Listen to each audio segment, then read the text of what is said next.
Hi, I'm Bran, and I love Netflix Christmas movies.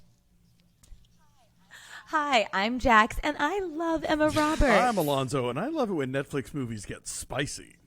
I'm Dan, and I despise bleeping Netflix Christmas movies, and this is the Deck the Netflix podcast.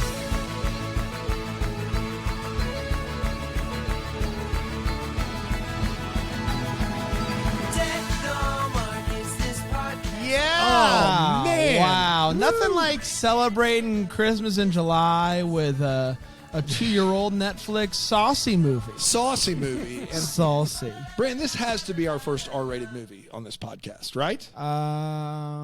25 weeks of Christmas. Did that have one in it? Oh yeah, we had one or two, I think, and Happiest Season we did. I think. Happiest Season, but I think that's PG-13. That might be right? PG-13. You're right. Yeah. This is a big boy. We did it. We've reached the big leagues, Brandon. It took 4 years. Hello, That Sounds Fun Network.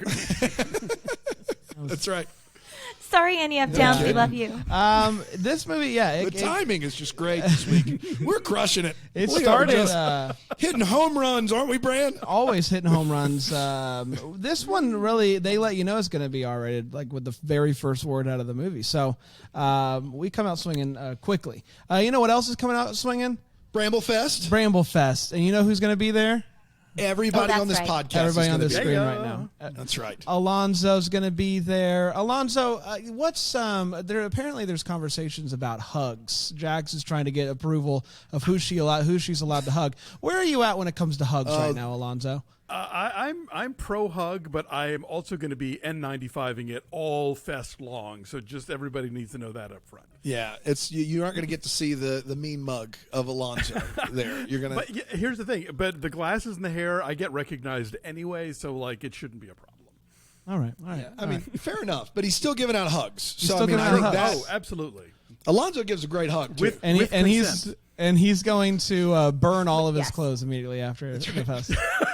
I will be wearing a hazmat suit. No, we had to negotiate a long time with Alonzo's agent on getting it. Yeah, he had to fly out of Burbank. I mean, for crying out loud. I mean, I just like this guy. What a diva. Look, it's how I roll. What can I tell you? It's in my rider. How much smaller is Burbank than LAX? The actual airport much smaller, much more manageable, easier to get to, easier to park at. Like that's why it's if you can, Burbank is always the better way to go than LAX because it's just less of a headache. And how does Burbank compare to GSP, Greenville Spartanburg? It's gigantic compared to GSP. A little bit larger, but it is that scale of kind of like. You know, I mean, I'm sure they're not regional airports because they probably technically go to someplace in Mexico, so they're international. But you know what I mean? It's there. LAX is like this insane monolith that if you can avoid it, you should.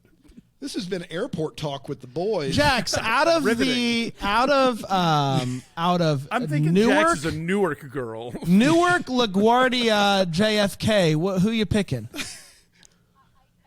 I believe that when we were arranging the travel, I said, I'm just glad to be there whatever airport I think you're coming get out of me Newark, out if I'm not mistaken, being the one that booked the travel. Jackson's so. going to be down here for a week recording some Wind Calls the Heart with us. Exactly so right. Flying out of Idlewild, actually. Just a glutton for punishment just to come on down and do that. So really, the goal here is for Jax to just fall in love with Greenville and during the week. Down. And then That's move right. On down. Yeah. I think I'm staying in a sweet That's Airbnb. Right. So, I mean, maybe I'll just be like, I don't know, keep me here for a few months. Not leave it. Can I buy that? Is it Airbnb? Can I buy it? An air... Nope. Try again. Air for sale. Air for sale. Yeah. Are you guys going to redo the Wind Calls the Heart thing that you guys did, but now like Jax can wear the Mountie uniform and one of y'all can wear the Elizabeth dress? Oh my gosh, man, this is fun. We might should do that. Yeah. Oh, I love that promo. That was a fun one. It's been a while. Our green screen work is top notch. That's because we make big bucks here. That's right. And we're movers and shakers. We're in the movers industry, and shakers. In some of the shots, like the corners are showing, so you can see like the wall behind it. And that's intentional, by the way. Yeah. Whenever our videos are bad, it's on purpose. That's right. Yeah. It's like Tenet. Yeah. Wow. Yeah, it's curated imperfection, which I appreciate. I did see Curated Imperfection live, and they were a little underwhelming. Yeah. It was a dashboard They confessional. weren't really trying. That was the problem. It is a Dashboard Confessional cover band. How did you know, Bran? Because I've seen them live as well. Yeah. We're talking about Holidate. Holidate. It originally aired on October 28th, 2020. 2020. And it went a little something like this.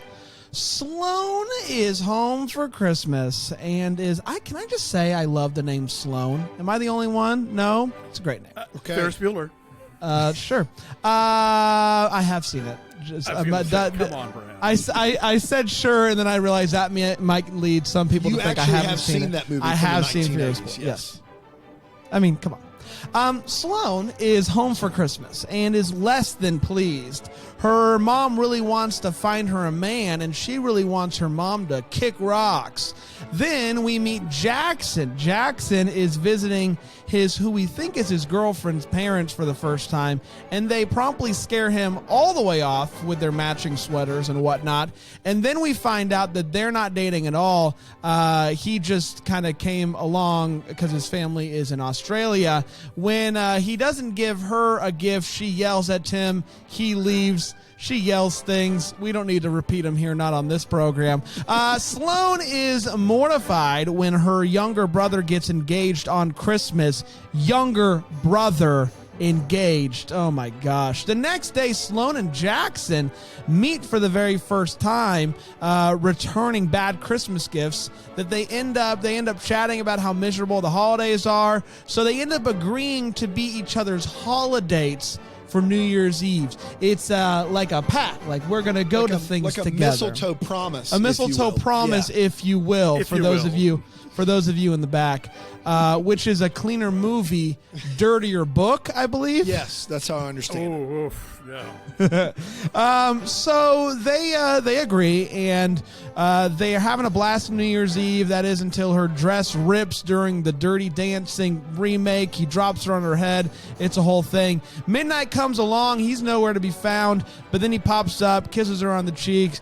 So they go on their way until it gets closer to Valentine's Day. Sloan bumps into her ex-boyfriend in the mall with his new girlfriend, and she's clearly uncomfortable with the situation. Jackson just so happens to be walking by, as you do in 2020, walking around the mall at Valentine's Day, and comes in to save her by acting like her boyfriend, and after eating some chocolate together, they agree to be holidates for the rest of the year. They do St. Patty's. They do Easter. They agree to keep things on the up and up. But Cinco de Mayo happens, and they have one drink too many. Things get a little hazy as to what happened. As to what happened that night. Who can tell? It's the 4th of July, and he blows off his finger, and she takes him to the hospital, brings him home, and their hands touch. I know. She clearly doesn't want to leave, but he starts acting the goof. What can you do? Things get weird. They end up going to a wedding with different dates. Then Halloween comes along, and she accidentally takes a ton of laxatives. We've all been there. He rushed her to the home, rinses her off after things happen. And if that's not romantic, I don't know what is. He ends up staying the night, and the next morning they quote-unquote celebrate a successful poop night. Afterwards, she's like, yo, you can leave if you want to, but then it's weird, and he ends up leaving, and like, even though he clearly didn't want to, what can you do? So it's Thanksgiving. They fight at the grocery store, even though he puts it out there that he thinks that she's beautiful, didn't want to leave that day anyway, and she's not having it. So maybe things are not happening after all. It's the holiday season, everybody. Once again, we've made it full circle, and she begins to second guess whether or not she made the right choice. She goes to see him at his apartment, and he's walking away, and she just kind of watches him as you do. They're all back at the mall. Heavy on the mall here in this movie, and she sees him They're like, obviously they make eye contact, and she decides, you know what, I'm going to go for it. She runs down the escalator. She runs up on stage, and she is handed a microphone by the choir director. As you are, she professes her love for him, and he walks away at first as a funny ha-ha, and then they run, and then they kiss, and they spend Christmas together. We get updates on everybody in the entire movie as the credits roll, and that, my friends, was Holidate. We did it. We did do it, everybody. Yes, sir. We're going to take a quick break, and we'll be right back. Where we'll break down this movie with some segments. I love it, Brandon. Here on It's a Deck the great idea. Hallmark.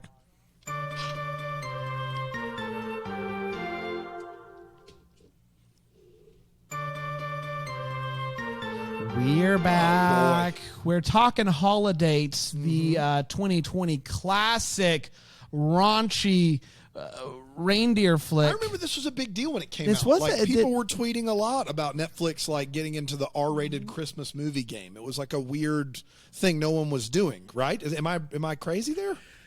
It was a standout for that, yeah, definitely. I mean, and I've been saying for a while now that I think the reason that the R-rated Christmas movie really got popular was because if you wanted to do just a straightforward Christmas set romance, it's like there's so much of that on television now. That's not a thing that you get people into the theater for. But if you can do something different, i.e., an R-rated one or a movie with a black cast, which we weren't seeing until fairly recently, stuff like that, that was the kind of thing that would then maybe kick you into being unique enough to be a theatrical experience. Well, let's talk about whether or not it worked for us, the R-rated Christmas movie. Jax, I'll start with you. I don't know if you had seen this one before or not, but what did you think about it?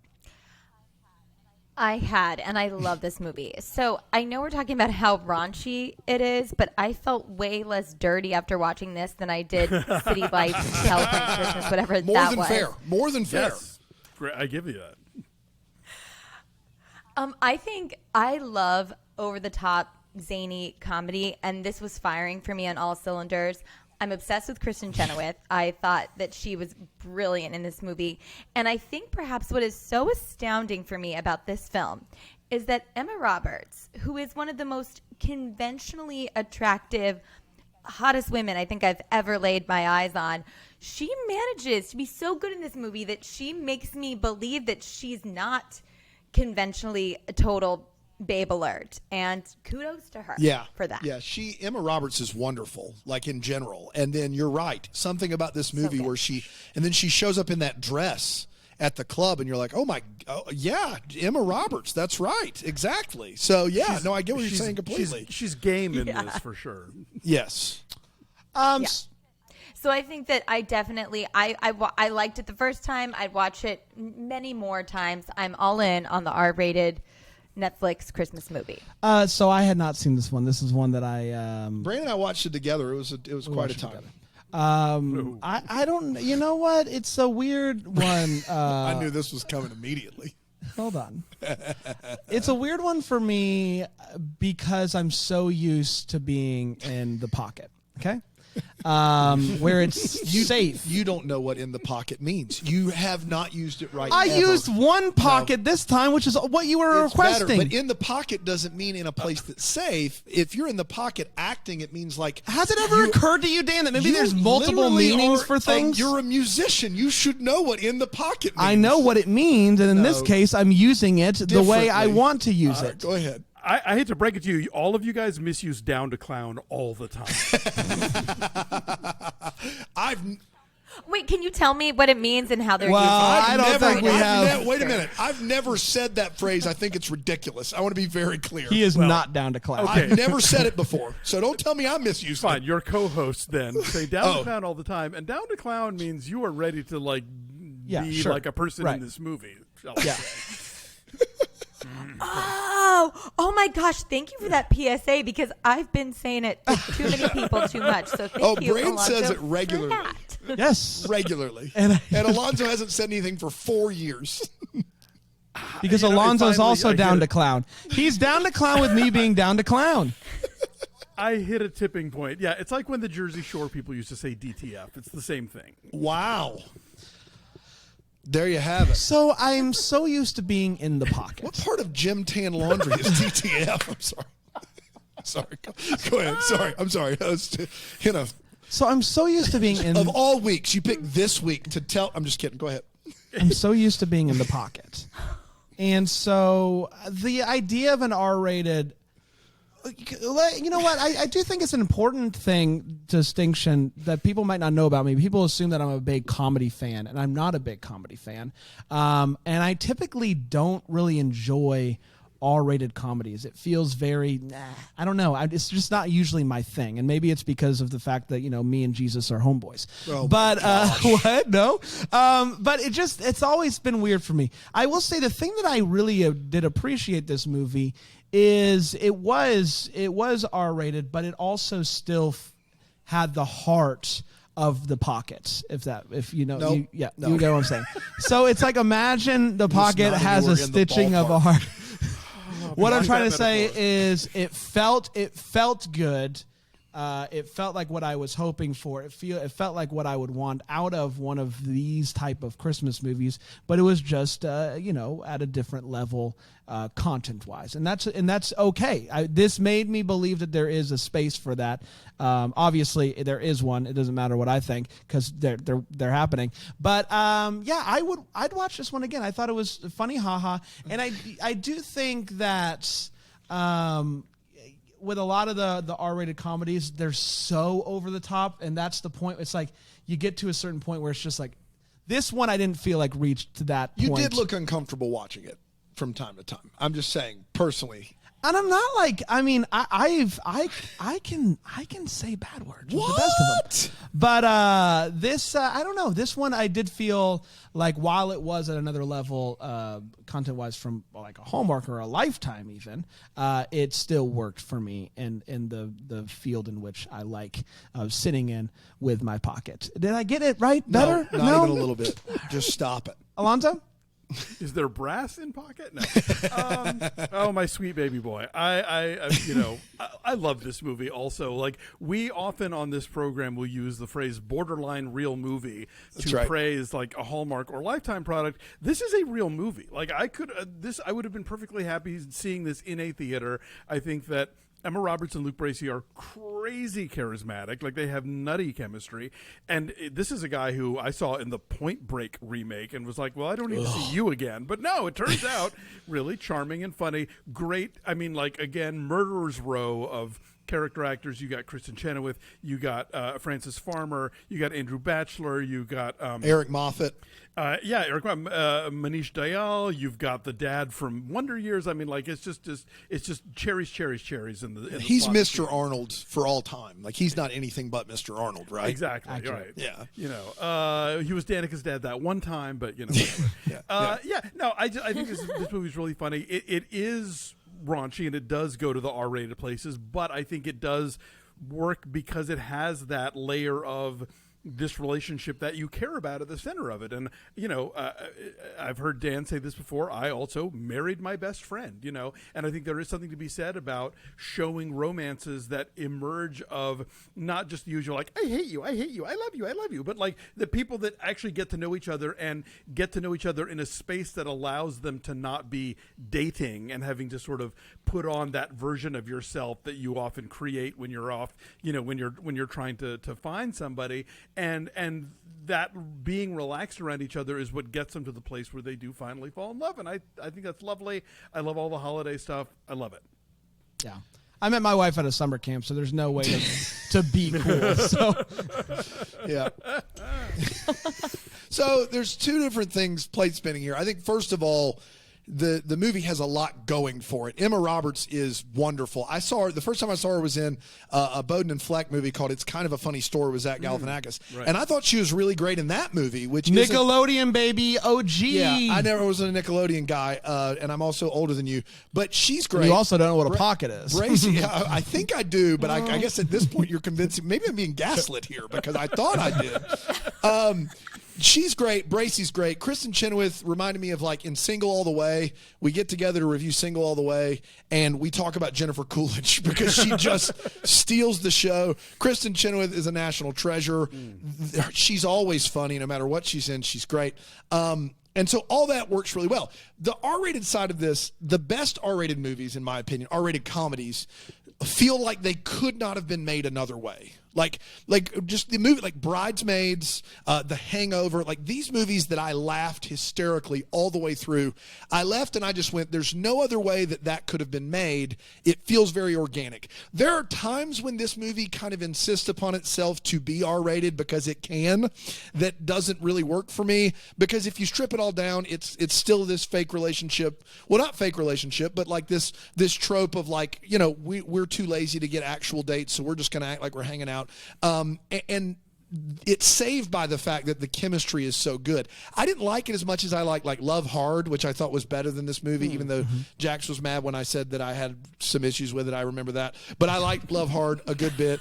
I love Single All the Way. I think that's a better movie than this one. But like Emma Roberts and Bracey go a long way. And when the R-rated stuff hits, it hits like out of the park funny. Like there are some moments, one in my All the Feels that I'll save for All the Feels, that hardest I've laughed this year stuff. So like there's some stuff that works. The chemistry is there. It's a fun premise of kind of taking you over the course of the year and finding love in a real courtship and a real camaraderie of friendship. And so for those reasons, I would say, yeah, like I'm on board with this movie. Definitely better than like a Hallmark movie for sure. Let's talk about feels. Jax? So a big feel that I had that I think we don't get to see in a lot of our Hallmark fare is that I like to see leading women who are a little bit messy. And we got to see that with Emma Roberts' character here. And I know, like, I'm not a big drinker and I'm not that reckless, but at the times in my life when I've been the lowest, I've made some mistakes. Choices were made. And I feel like I really... Was choices karaoke were night made. one of those nights, Jax, or was that a highlight? Wow, Brad. I kid. Putting her on blast on national YouTube. I just can't believe. I can't believe it. I'll get back in the pocket. I'm sorry, Jax. That's on me. That's on me. Wait, was it really bad? Oh my gosh, really no, it was bad? wonderful. And I just love Great. you walk up and you said, "I've had one too many." I was What like, are you doing? I'm just talking to my pal, Jax. I don't have a problem. Do you know that this is being recorded? Do you know we're recording this right now? Look, if you're in West Palm Beach, Florida, all bets are off. No kidding. The rules do not apply. When in West Palm Beach, that's what I say. That's it's right. like Vegas. But it gave me a lot of those feels that we don't have to have this perfect long curl cookie cutter heroine. Yes. Oh, yeah. Exactly. And then of course the end when they're at the mall. I was getting all the feels, and of course the dirty dancing scene. Yes, it was funny because their hoo-has fell out, but really I just thought they were having such a fun moment where they really know how to support each other, and the banter, it makes my I heart thought for sure flutter. he was going to drop her. I thought that's what was going to happen there. Like I thought it was going to be like I just didn't realize what all it was entailed in lifting someone over my head, and I thought he was going to drop her. It was so much better than that, because I was at a wedding with my best friend once and he did the lift for me, but he did drop me. So I was like, that's where this is going. I was like, no. And I thought that was bad, but it would have been way worse if my That's hoo-has would have been out. So, Jax, I'm sorry. First of all. oh my gosh, don't be Brian. Second of all, I want to say I know I have. Well, you should have seen him the night before at the screening. No, that was our dear sweet panda. Oh, I know. I ran into him and I was like saying panda. I was like, I don't drink at all at these events. And then the next night, he inspired me. Well, you can't be outdone by Panda. That's with right. his Mai Tais. With his, I couldn't. He laid the groundwork and I was like, all right. Yeah. The seltzer was fun for one night, but Panda, I'll take it from here. Sorry. go ahead, Brian. I have said multiple times on it. Anytime there's a hand touch, a love scene, that sounded really weird. that was out of the pocket. That was out of the pocket. Anytime there's like a hand grab or whatever, it works for me, and it always like gives an me feels. organic, Yes. handhold. So, situation.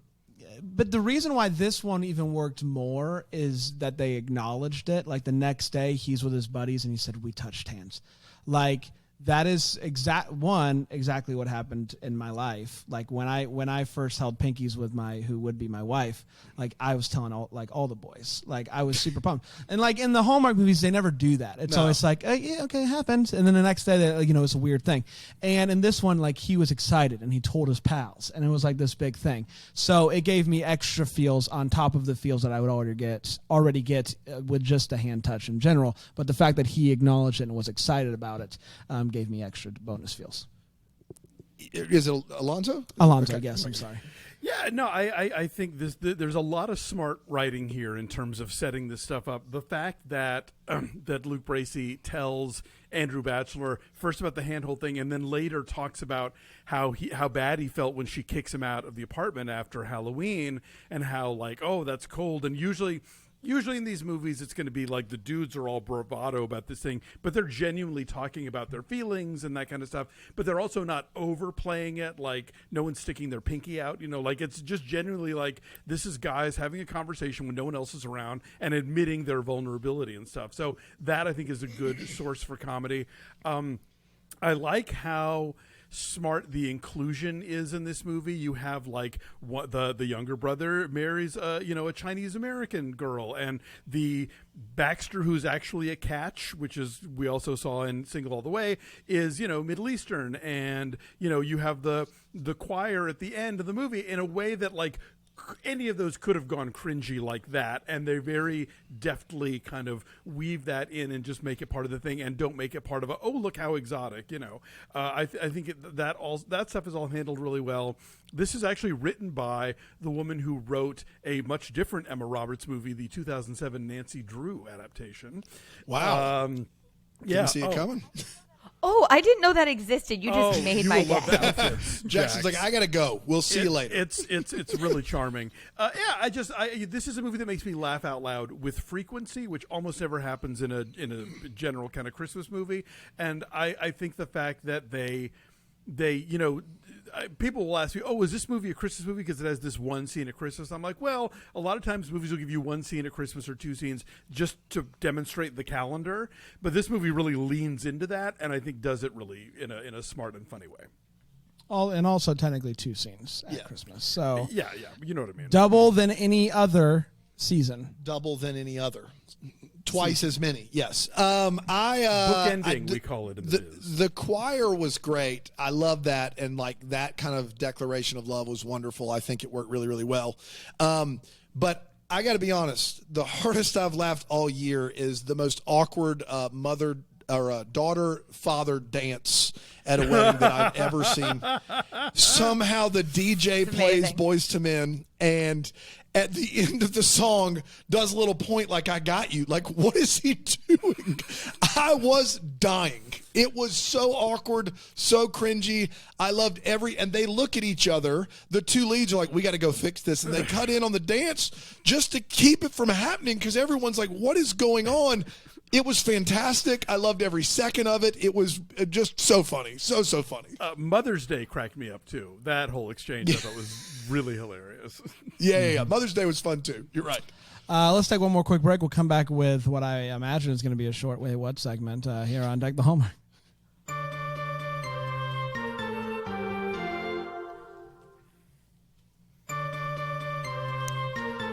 We're back. We're talking Holidate, and we're at the Wait What section. We talk about what in this movie made us go, wait, what? Jax, do you have anything?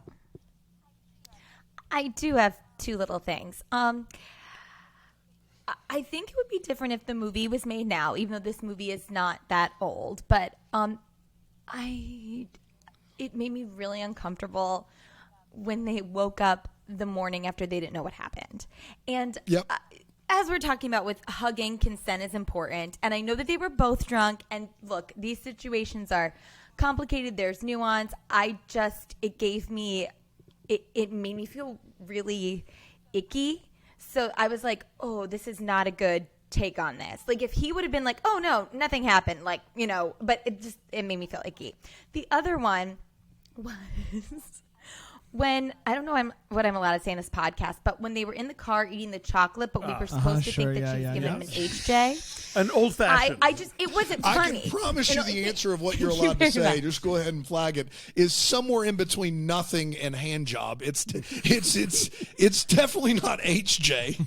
I can promise you an old fashioned, Dan. That's that's right. An old fashioned. That Sounds Fun Network presents HJs.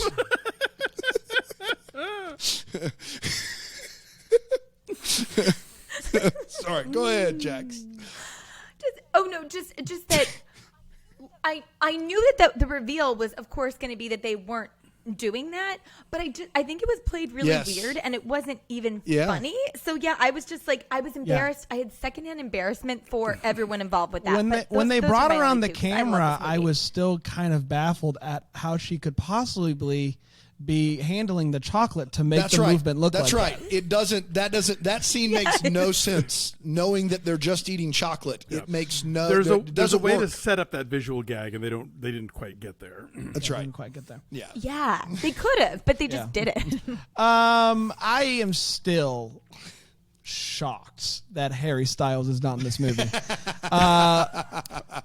The first scene we both thought the it was first scene Harry I was Styles. like, Harry Styles is in this movie? The younger brother, Harry Styles? Oh. Harry Styles is not in this movie. I'm not convinced that whoever Harry Styles is. Later on, it looks nothing like Harry when Styles. They do close-ups, it's clearly not Harry Styles. But the first scene, we were like, that's Harry Styles. I think Harry Styles might be a body double for whoever the guy is in this movie, whoever the younger brother is. He's in the pocket at least. Yes. And then my only other one, and neither of these are real wait what's, they're just thoughts of mine. They do the side-by-side phone when they're doing this video call thing. And while they did match up, the video is very nice. The side-by-sides flipped and inverted gave me a headache while I was watching it. I didn't like... I wish they would have just gone back and forth between them. The fact that it was two phones, she's big on one, he's big, but then they're also small in each other's corner. The side-by-side for that long hurt me. And I don't know if that's just a me thing, but it was not my preference of how to show a video. What's wild is that they matched it up so perfectly. I think they were just so impressed with what they had done that they didn't bother to think if they should or not. You know what I mean? Like, they just did it because they were like, we can? Yeah. We're gonna. I think that's what happened there. Well, I got to start showing you some Brian De Palma movies, I think, so you can get more used to split screens. But anyway, I had a... No. You know who Brian De Palma is right First now. of all, no. But second of all, it's not just the fact that it was split screen. It was quad the screen screens. within screen. Now, I get it. It was a quad screen thing. Yeah. You're right. It's very Ian Malcolm. They were so excited they could do it, they didn't stop and think whether they should. That's right. I just have a handful... for the most part, I think this is well put together. Nobody mentions that losing a finger might be a big deal for a pro golfer. Yeah.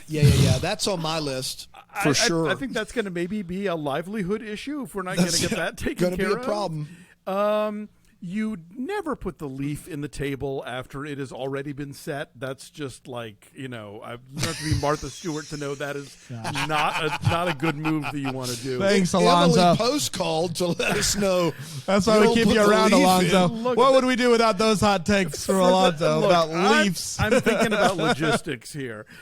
There is apparently one MD in the entire Chicagoland area. That's right. No matter what happens, heart attack. And it's Farouk. Severed finger, always Farouk. Always Farouk on call, who also, by the way, shows up at a costume party wearing scrubs, which I find really lazy if you're an actual doctor, but it does give Kristen Chenoweth the opportunity to go as sexy nurse, but she wouldn't have done that anyway. Come on. Yeah. I'll say this isn't exactly a wait what. I do want to give this movie kind of a most improved award. Brandon, do you know who directed this movie or what else this guy has made? Is it Crandall? Of course it's Crandall. Every time he says Crandall. This is from the director of Deck the Halls. This is better. That miserable Matthew Broderick, Danny DeVito movie you made me rewatch. Yeah. So 25 weeks of clearly Christmas. This guy got drenched in good director juice because this movie is so much more competent and funny and well put together. Oh, and also with Kristen Chenoweth. I didn't make that connection until just now. Yeah, that's wild. Well, yeah, and you know what? What's a fun fact about this movie is in this one they were also going to have two dads yakking it up about their own daughters, and then he was like, "Nope, over my dead body." That's one time in my career, never again. And I used that. They did that dance at the wedding. That's right. Yeah, That's exactly. Right. So, yeah. Man. Farouk was a big one of mine because it's like, holy cow, aren't they in a metropolitan area? And this guy is taking care of everyone for every circumstance, no matter what. And I do want to correct one thing because it's one of my major wait what's. This guy, is it Jake Bracey? What's his name? Luke Bracey. Luke Bracey. Luke Bracey is he's great in this movie, but he's the least believable golf pro that I've ever seen in my life. And a golf pro isn't a professional golfer. That's someone who is the pro at the clubhouse that does the lessons. And so their job is to be out there on the course giving lessons constantly. I know, it's not a good name. This guy, it is. It makes it sound like a pro golfer and a golf pro are different, weirdly enough.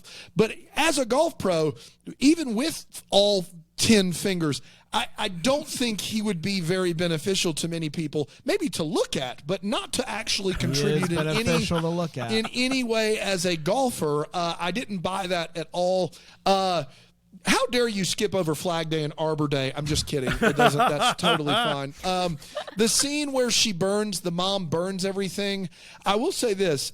It helped all of us to know things were burning. When you walk in the kitchen and the oven is already open, like she didn't have to open the oven all the way. They cracked it for her so she could just pop it open real quick, I guess. Like, I think we'd have probably figured it out a lot quicker knowing that the oven was already open.